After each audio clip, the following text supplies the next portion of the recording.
اللهم صل على محمد وعلى آل محمد كما صليت على إبراهيم وعلى آل إبراهيم وبارك على محمد وعلى آل محمد كما باركت على إبراهيم وعلى آل إبراهيم في العالمين إنك حميد مجيد صلى الله عليه وآله وأزواجه وذرياته وأصحابه وأهل بيته أجمعين وأوصيكم عباد الله وإياي أولا بتقوى الله فإن التقوى رأس الأمور أما بعد فقد قال الله تبارك وتعالى في كلامه العزيز أعوذ بالله من الشيطان الرجيم بسم الله الرحمن الرحيم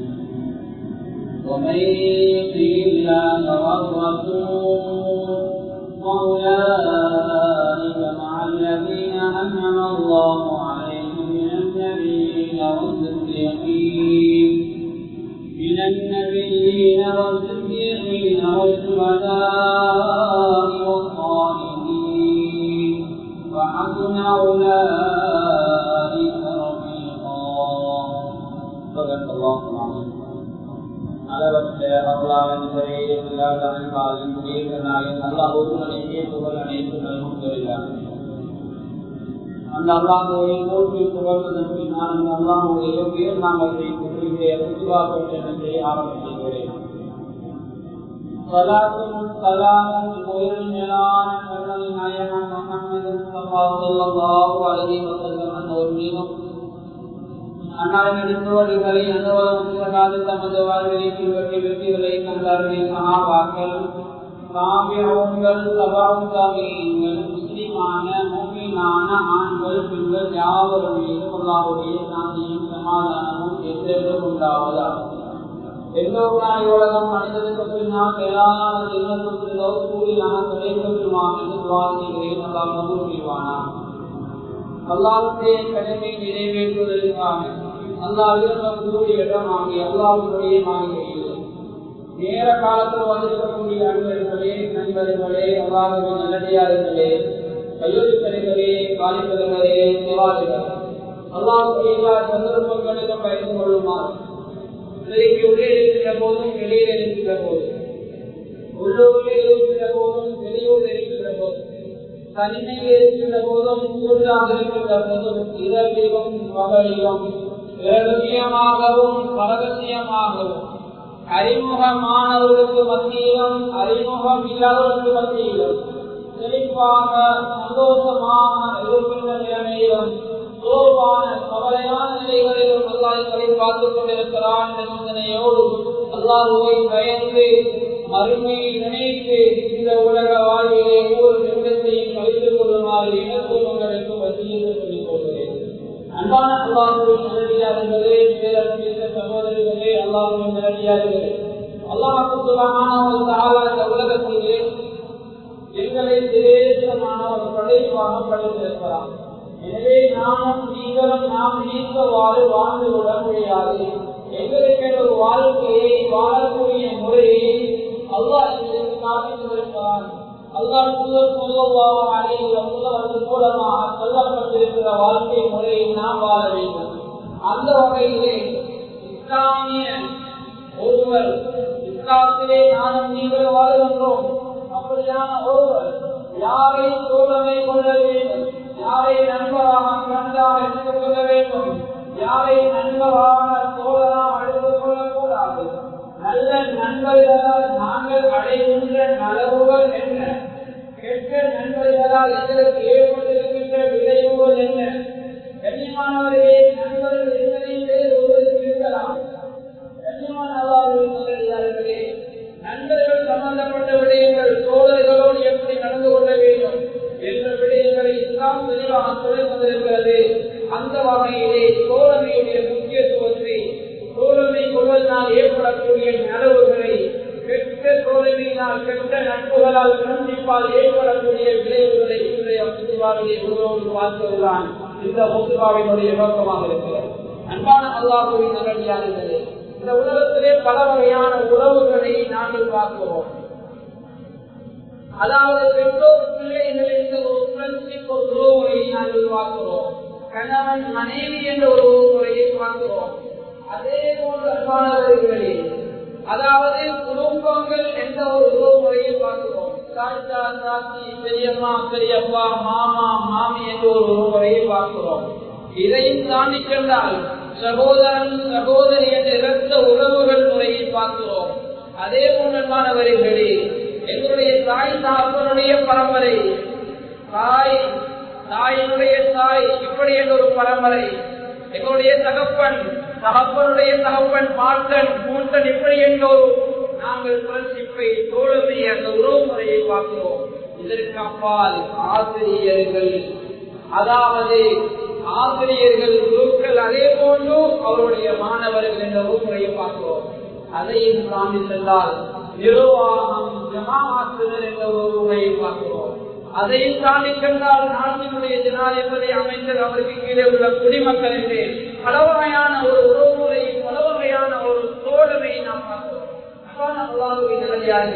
இந்த தோழமை, இந்த ஃப்ரெண்ட்ஷிப் எந்த அளவு வலுவாக, எந்த அளவு சக்தியானதாக, எந்த அளவு அவருக்குள்ள குறைகள் வெளியிலே போகாது இருக்கிறதோ, அந்த ஃப்ரெண்ட்ஷிப்பால், அந்த தோழமையினால் அடையக்கூடிய நலைவுகள் ஏராளம், அடையக்கூடிய நலவுகள், அடையக்கூடிய நிறைய விடயங்கள் ஏராளமானவர்களே. அதே அதற்குள் ஏற்படக்கூடிய விடயங்கள் ஒரு ஆட்சியாக இருக்கலாம், அல்லது ஒரு குடும்பமாக இருக்கலாம், அல்லது ஒரு உறவு முறை, சகோதரன் சகோதரி சொல்லக்கூடிய உறவு முறைகளாக இருக்கலாம். இதற்குள்ளே வேறுபாடு வந்துவிட்டால் கண்ணியமான அல்லாஹ்வின் நல்லடியார்களே, அங்கே அந்த உறவுகளால் சாதித்துக் கொள்ள முடியாது, அந்த உறவுகளால் தலையிலிருந்து வாழ முடியாது. ஏனென்றால் அது சாதாரண பிரச்சனை அல்ல, ஒற்றுமையை சீர்குலைக்கின்ற பிரச்சனை. அதற்கு அடுத்ததாக பல வகையான பொறாமைகள் உருவாகி, அதற்கு அடுத்ததாக கொலைகள் என்று பல வகையான பாவங்கள் ஏற்படுவதற்கு இந்த தோழமை சரியில்லாத போது அமைந்திருக்கிறது. அன்பான அல்லாஹ்வின் நல்லடியார்களே, எனவே இஸ்லாம் தோழமை நண்பர்களை எப்படி, அதாவது தெரிவு செய்யுமாறு சொல்லியிருக்கிறது. அன்பான அல்லாஹ்வின் நல்லடியார்களே, குர்ஆன் ஹதீஸை நாங்கள் பார்க்கின்ற போது ஹதீஸ்களில் ஸல்லல்லாஹு அலைஹி வஸல்லம் அவர்கள் நண்பர்களுடைய ஒழுக்கங்களை, முறைகளை சொல்லியிருக்கிறார்கள். பரிசுத்த அல்-குர்ஆனில் அல்லாஹ் பல இடங்களில் நண்பர்களை பற்றி பேசியிருக்கிறான். நண்பர் என்ற அந்த வார்த்தைக்கு, தோழர் என்ற அந்த வார்த்தைக்கு குர்ஆனிலே அல்லாஹ் கலீல் அல்-அகில்லா, ஹமீத், கரீம், ரஃபீக், சதீக், வலி அல்-அவுலியா, அஷீர் என்று பல வார்த்தைகளை கொண்டு அல்லாஹ் குர்ஆனிலே பேசியிருக்கிறான். எந்த அளவு தோழமை முக்கியமானது என்பதை நானும் நீங்களும் அறிந்து கொள்ள வேண்டும், முஃமின்கள் விளங்கிக் கொள்ள வேண்டும் என்பதற்கு அல்லாஹ் குர்ஆனிலே விரிவாக பேசியிருக்கிறான். அது மாத்திரமல்ல, அல்லாஹ்வின் நல்லடியார்களே, நல்ல தோழமையோடு வாழக்கூடியவர்கள், நல்ல ஃப்ரெண்ட்ஷிப்போடு வாழக்கூடியவர்கள் தங்களுக்குள்ளே பெரிய ஒரு பலம் இருப்பதை போல, மிகப்பெரிய ஒரு சக்தி இருப்பதை போல உணர்ந்து கொள்வார்கள். ஏனென்றால் அவர்களுக்கு நோய் வந்து விட்டால் அது நோயாக விளங்காது. நோய்க்கு உதவி பண்ண, நோயின் போது அவர் கஷ்டத்திலே கை கொடுக்க நிறைய பேர் இருப்பார்கள். ஒரு கஷ்டம் வந்து வந்து விடுகிறது, வியாபாரத்தில் ஒன்றாகிவிடுகிறார், அல்லது ஏதாவது ஒரு ஆபத்து ஏற்பட்டு விடுகிறது. இந்த சந்தர்ப்பத்திலே அந்த உறவுகள், அந்த நண்பர்கள் அவர் கை கொடுக்கின்ற போது, அந்த பிரச்சனை கை கொடுக்கின்ற போது அந்த இடத்திலே அவரை அறியாமல் கஷ்டம் அப்படியே நீங்கி விடுகிறது. அன்பான அல்லாஹ்வின் நல்லடியார்களே, எனவே நட்பு என்பது ஒரு புனிதமான உறவு. இந்த இடத்திலே நான் பேசக்கூடிய நட்பு எது தெரியுமா? நான் ஆரம்பத்தில் சொன்ன அந்த நட்புகளை அல்லாமல் நாங்கள் தொழில் செய்கின்ற போது, படிக்கின்ற போது, வெளிநாட்டுக்கு போகின்ற போது, அது ஏதோ ஒரு அமைப்பிலே ஒரு இடத்திலே திரிபெயர்ந்து போகின்ற போது, அது ஒரு ஊரிலே வாழ்கின்ற போது எங்களுக்கு ஏற்படுகின்ற, எங்களோடு உறவாடுகின்ற இந்த நண்பர்கள், எங்களுடைய தோழர்கள், அவர்கள் எப்படி இருக்க வேண்டும் என்று எந்த இஸ்லாம் சொல்லியிருக்கிறது என்பதை தான் நாம் பார்க்கிறோம். அல்லாஹ் அல்லாஹ்வின் இப்படி தெரிவு செய்யப்படக்கூடிய நண்பர்கள், இவர்களிடத்திலே முதலாவது நாங்கள் பார்க்க வேண்டிய குவாலிபிகேஷன், முதலாவது நாங்கள் பார்க்க வேண்டிய விடயம் என்ன என்றால், பெரும்பாவம் செய்யாதவராக இருக்க வேண்டும். அன்பான அல்லாஹ்வின் நல்லடியார்களே, என்னுடைய நண்பர் பெரும்பாவம் செய்யக்கூடியவராக இருந்தால் அந்த நண்பர்களை நாங்கள் கலந்து கொள்ள வேண்டும். ஏனென்றால் அவரும் எங்களை பெரும்பாவம் அப்படியே எங்களை பாவத்துக்கு விட்டுக் கொள்வார். எனவே பாவம் செய்யாத ஒருவரை நாங்கள் நண்பராக. அதே போன்று யாருடைய வணக்கத்தை பார்த்தால், யாருடைய இபாதத்தை பார்த்தால் மறுமையுடைய சிந்தனையும் அல்லாஹ்வுடைய சிந்தனை ஏற்படுமோ அப்படியானவர்கள். அதே போன்று யாரோடு சேர்ந்தால் எங்களுடைய ஈமான் அதிகரிக்குமோ, யாரோடு சேர்ந்தால் எங்களுடைய அறிவு அதிகரிக்குமோ கூடுமோ, நல்ல விடயங்களை சொல்லித் தருவாரோ, நல்ல நல்ல விஷயங்களை கதைப்பாரோ, நல்ல நல்ல விடயங்களில் ஈடுபடுவாரோ அப்படியானவர்களைத்தான் நாங்கள் நண்பராக தெரிவு செய்ய வேண்டும். அடுத்ததாக கண்ணியமானவர்களே, உங்களுடைய துறைகளை எங்களுக்கு முன்னால் சொல்லி காட்டக்கூடியவர்.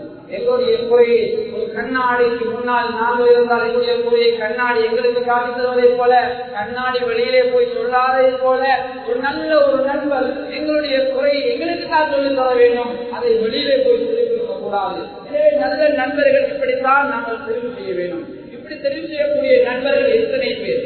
அல்லாஹ்வின் நல்லடியார்களே, ஸல்லல்லாஹு அலைஹி வஸல்லம் தோழர்கள் 124,000 சஹாபாக்கள்.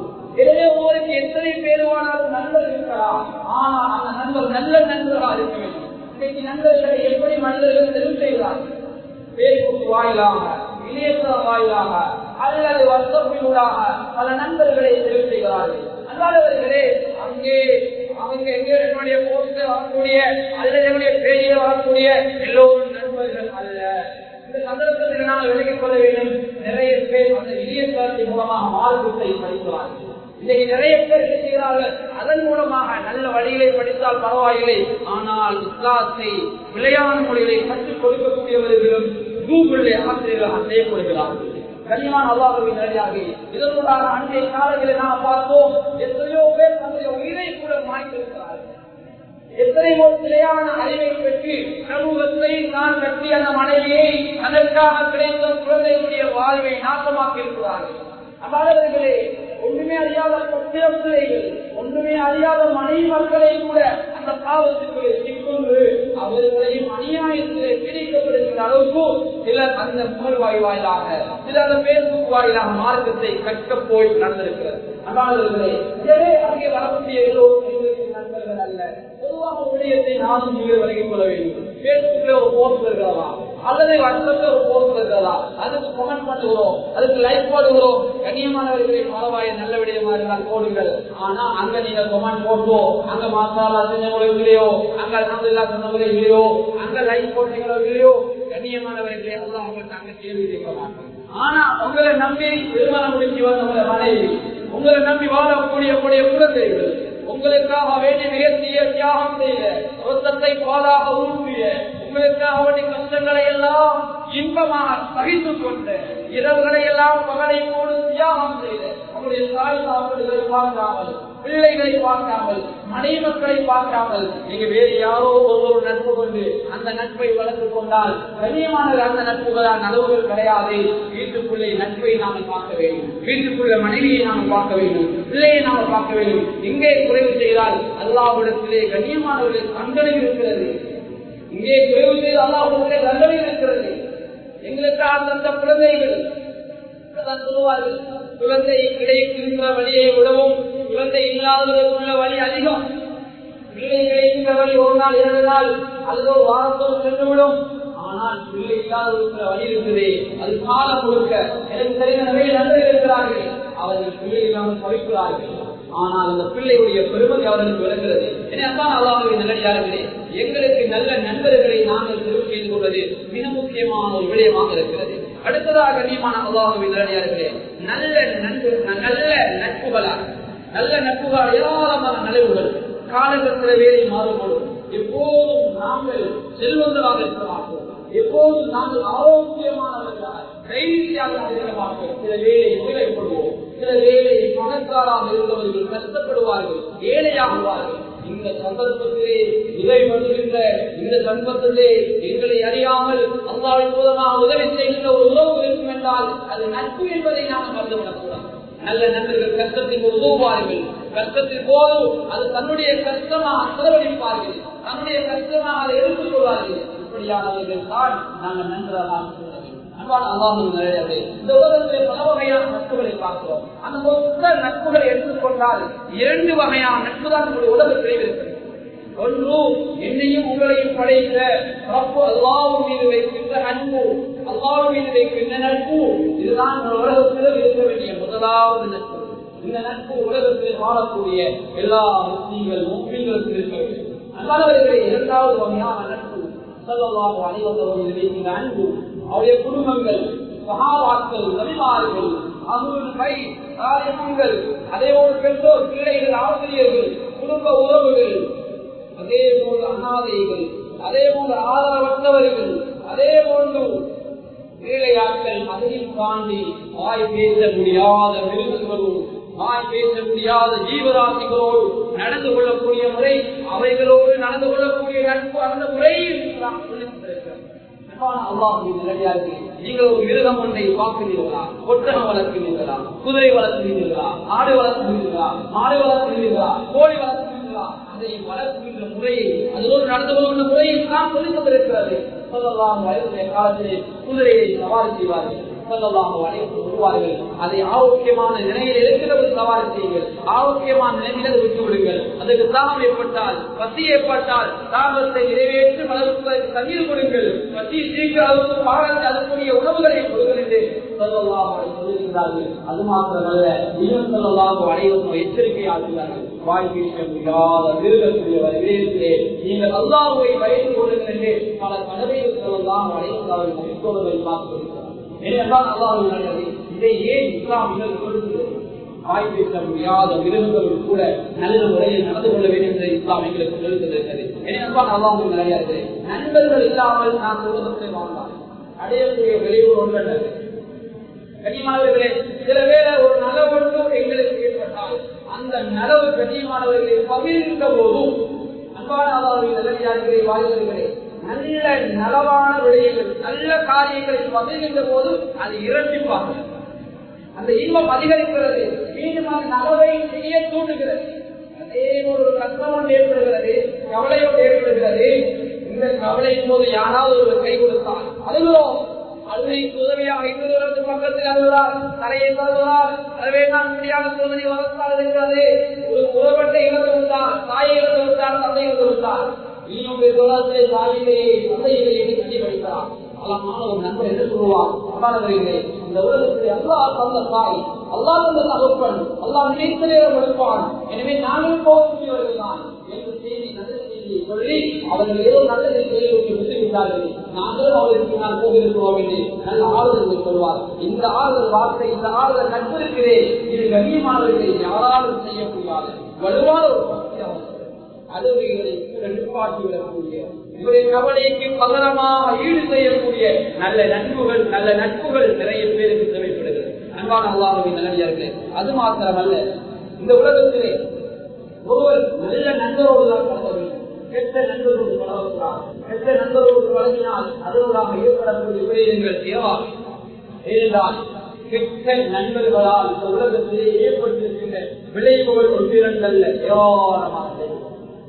சில வேளையை இந்த கெட்ட நட்பு மூலமாக சிலர் தன்னுடைய தாயை பறிகொடுத்திருக்கிறார்கள், சிலர் தன்னுடைய மனைவியை பறிகொடுத்திருக்கிறார்கள். நண்பர் மனைவியை தூக்கிக் கொண்டு ஓடிவிட்டார், நண்பர் தன்னுடைய தொழிலை அபகரித்து விட்டார், நண்பர் அடியாட்களை போட்டு தன்னுடைய பொருளாதாரத்தை கப்பம் மூலமாக சுரண்டு இழுத்து விட்டார். எத்தனையோ செய்திகளை பார்க்கிறோம். இதனால் அந்த விளைவு கெட்ட நண்பர்களால். அதாவது நண்பர்கள் என்பது அவர்கள் வீடு வரைக்கும் தான், எங்களுடைய தூங்குகின்ற அனைவரைக்கும் அல்ல நண்பர். நண்பர் எங்களோடு தான், எங்களுடைய மனைவியோடு அல்ல, கண்ணியமானவர்களுடைய பெண் மக்களோடு அல்ல என்பதை நாம் ஒவ்வொருவரும் ஆழமாக பதிய வைக்க வேண்டும். இன்னைக்கு எப்படி நடக்கிறது? நண்பர்கள் இல்லாத நேரம் தான் சில நண்பர்கள், சில நண்பர்கள் எப்படி பழகுவார்கள்? நண்பரோடு அல்ல பழக்கம், நண்பர் இல்லாத வேலைகளை பார்த்துக்கலாம், வீட்டுக்கு வருகிறார், அந்த பிள்ளைகளோடும் அந்த நண்பருடைய மனைவியோடும் கண்ணியமானவர்கள் அல்லது அந்த வீட்டுக்கு அடுத்த வீட்டை வாழக்கூடியவரும் பழகி சில வேலையை பயங்கரமான ஆபத்துகள் ஏற்பட்டிருக்கிறார். இதெல்லாம் தெரிய வருகிறது, இவர் ஒரு நல்ல நண்பர் அல்ல, இவர் பழகினதற்காகத்தான் என்று பிறகுதான் விலக வருகிறது. இதை சொல்கிறேன் என்றால் கெட்ட நண்பர்களால் நடந்திருக்கின்ற ஏற்பட்டிருக்கின்ற எப்படி ஒன்று அல்ல, தேவாலம் நேரம் போதாம் நான் சுருக்கமாக சொல்கிறேன். எத்தனைய உயிர்கள் அறிவிக்கப்பட்டிருக்கிறது, எத்தனைய பொருளாதாரம் சொல்லப்பட்டுள்ளது. அம்பானவர்களே, நல்ல நண்பர்களை செலுத்தியது, நல்ல நண்பர்களோடு நாங்கள் வாழ்ந்தால் நாளை மறுமையினாலும் சுவீட்டமானதாம், நிம்மதியானதாகும். சொல்லுவார் கெட்ட நண்பர்களை இருந்து விட்டால் கெட்ட நண்பர்கள் மூலமாக நாளை வறுமையினாலே நாங்கள் கை செய்யப்படுவோம் அனுபவான் எல்லாம் சொல்லுகிறார்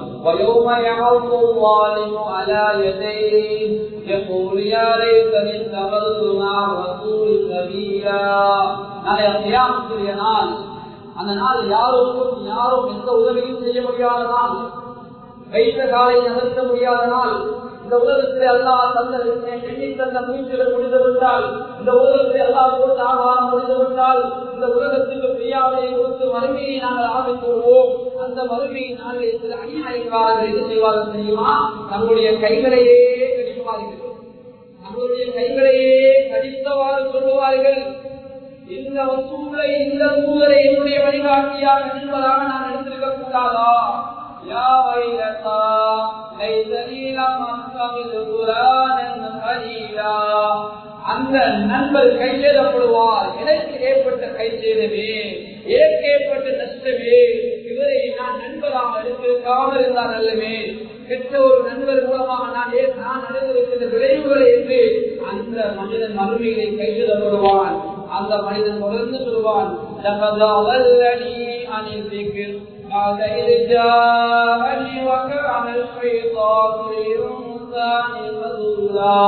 அந்த அடியார் மறுமையினால் கையெழுதப்படுவான், குழப்புவான்.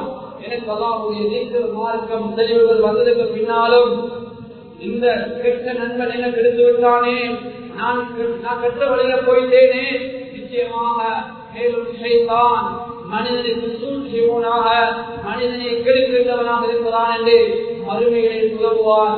மறுமையை குழம்பி எந்த சூழலும் கிடையாது. இந்த உலகத்தில் எங்கள வாழ்வை நாங்கள் மாற்றிக்குவோம். அதே போன்ற நல்ல நண்பர்கள் மூலமாக நாம் அடைகின்ற நலவுகள், நல்ல நண்பர்களை எப்படி நாம் விலகிக் கொள்ளலாம்? பல அடையாளங்களை சொல்லி தந்தார்கள். ஹதீஸ்களை சொல்வதற்கு நேரம் போதாமை நான் சுருக்கமாக சொல்கிறேன். நல்ல ஒரு நண்பர் துண்டிக்கவோ ஒதுக்கவோ மாட்டார், நோயில் வந்து விட்டால் எங்களை விட்டு விரண்டோட மாட்டார், எங்களுக்கு ஒரு கஷ்டம் வந்து விட்டால் எங்களை விட்டு விரண்டோட மாட்டார், அவருடைய பொருளாதாரத்தை எங்களுக்கு தந்து எங்களை தூக்கி விடுவார், துண்டிக்கவோ ஒதுக்கவோ மாட்டார். அதே போன்று இரண்டாவது பண்பாடு, அவருக்கு கிடைத்ததை நினைத்து இவர் பொறாமைப்பட மாட்டார், இவர் அல்லாஹ்விடத்திலே துஆ செய்வார். எனக்கு கிடைத்தால் என்னுடைய நண்பருக்கு கிடைத்தால் என்ன, நண்பருக்கு கிடைத்தது எனக்கு கிடைத்ததை போன்றுதான் என்று அல்லாஹ்விடத்திலே இந்த நண்பருக்காக துஆ செய்வார், பொருளாதாரம் செய்வதற்காக. மாறாக அதை பார்த்து பொறாமைப்பட மாட்டார். கண்ணியமானவர்களே, மூன்றாவது அவருக்காக மறைமுகமாக வாக்களிப்பார். அவருடைய தவறுகளை கண்டால் அதை 4 பேருக்கு போய் சொல்ல மாட்டார். அதாவது அல்லாஹ்விடத்திலே முறையிடுவார், என்னுடைய நண்பர் எப்படியான தவறு கொள்ளலாம், அல்லாஹ் அவரை திருப்பி விடுவது அல்லாஹ்விடத்திலே சொல்லிடுவார். அப்படி அவருக்கு விடுதலை என்றால் அடுத்ததாக நல்ல நண்பர்கள் செய்ய வேண்டும். அந்த சம்பந்தப்பட்டவர்களை சொல்ல வேண்டும். அடுத்ததாக கண்ணியமானவர்களே, நல்ல நண்பர் எப்போதும் சுகம் சிரித்தவராக இருப்பான். காணுகின்ற நேரமெல்லாம் சலாம் சொல்லித்தான் கண்டிப்பார். ஒரு நாளைக்கு எத்தனை முறை சலாம் சொல்லலாம்? ஒரு சுவருக்கு பின்னால் இருந்து மறைந்து ஒவ்வொரு பேர் சொல்லுகிறார், சுவருக்கு அங்கால் போய்விட்டார், மீண்டும் சந்திக்கிறார், சலாம் சொல்லி கழிக்கலாம். அதே ஒரு கனியமாக காலமாக செலவழிக்க வேண்டும். நண்பர்கள் மூலமாக செலவழிக்க வேண்டும். அதே போல தனக்கு விருப்பமானதை தான் தன்னுடைய நண்பருக்கும் விரும்ப செய்வார்.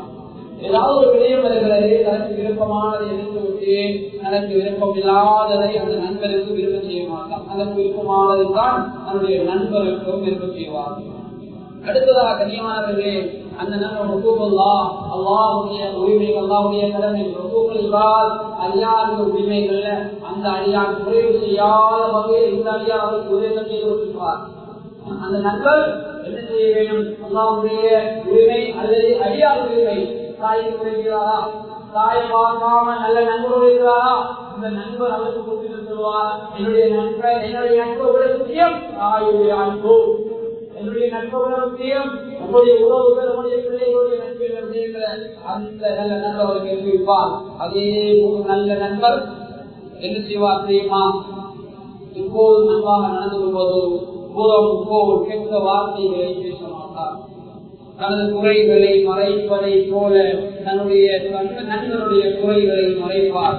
இப்படியான பல செய்திகளை குர்ஆன் ஹதீஸுடன் நாம் பார்க்கிறோம். இதனால் அல்லாஹ்வின் நல்லடியார்களே, நல்ல நண்பர்களை நாங்கள் எடுத்துக்கொள்வோம். ஒரு குர்ஆனுடைய ஆயத்தை சொல்லிவிட்டு பொதுவாக நிறைவு கொள்வதில்லை. அன்பான அல்லாஹ்வின் நல்லடியார்களே, ஹஜ்ரத் ஸல்லல்லாஹு அலைஹி வஸல்லம் சபைக்கு கவலையான அனுபவம் வருகிறார்.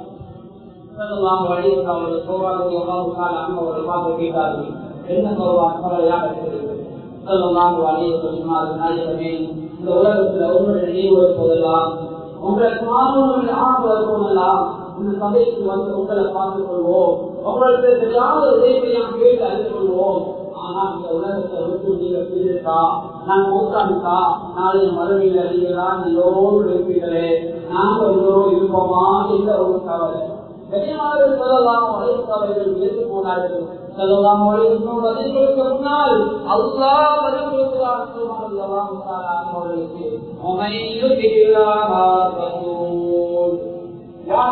அவர்களுக்கு கட்டுப்பட்டு உலகத்தில் வாழ்கிறார்களோ فأولئك مع الذين أنعم الله عليهم من النبيين والصديقين والشهداء والصالحين وحسن أولئك رفيقا. கட்டுப்பட்டு வாழ்கிறார்களோ நிச்சயமான அவர்கள் நாளைய மறுமை நாள்ல அல்லாஹ் அருள் செய்த நபிமார்களோடு வெளிப்பாட்டப்படுவார்கள். வெளிப்பாட்டப்படுவார்கள். சுமதாக்களோடு யுத்தம் செய்த சுமதாக்களோடு வெளிப்பாட்டப்படுவார்கள். நல்ல சாயமான மக்களோடு வெளிப்பாட்டப்படுவார்கள்.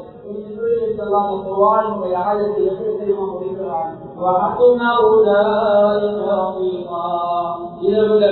அழகான நட்போடு இதுதானே நல்ல நட்பு என்பதாக அல்லாஹ் குர்ஆனுடைய ஆயத்தை சொல்லி முடிக்கிறான்.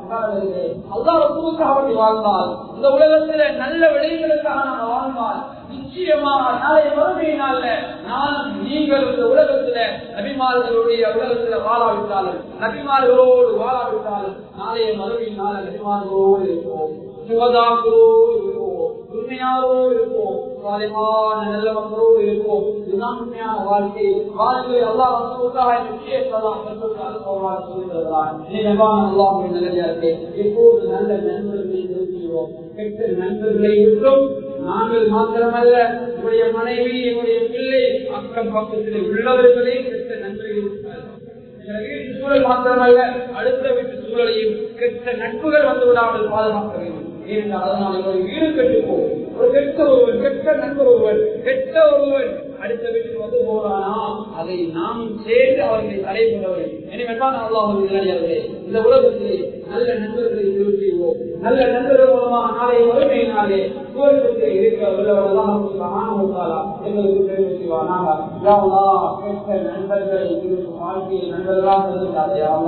யாரெல்லாம் கெட்ட நண்பர்களாக இருக்கிறார்களோ அவர்களை விருப்பங்களை பாதுகாத்துவாயாக. நல்ல நண்பர்களை சொல்லுவாயாக. பொருளாதாரத்தை பாதுகாத்துவாயாக, பிள்ளைகளை பாதுகாத்துவாயாக, பாதுகாத்துவாயாக, உனக்கு பொருத்தமானவர்களாக கொடுத்துவாயாக. முடிவை நல்ல மதிப்பாக ஆக்கிவாயாக. சக்கராவாக கரிமாவாக இந்த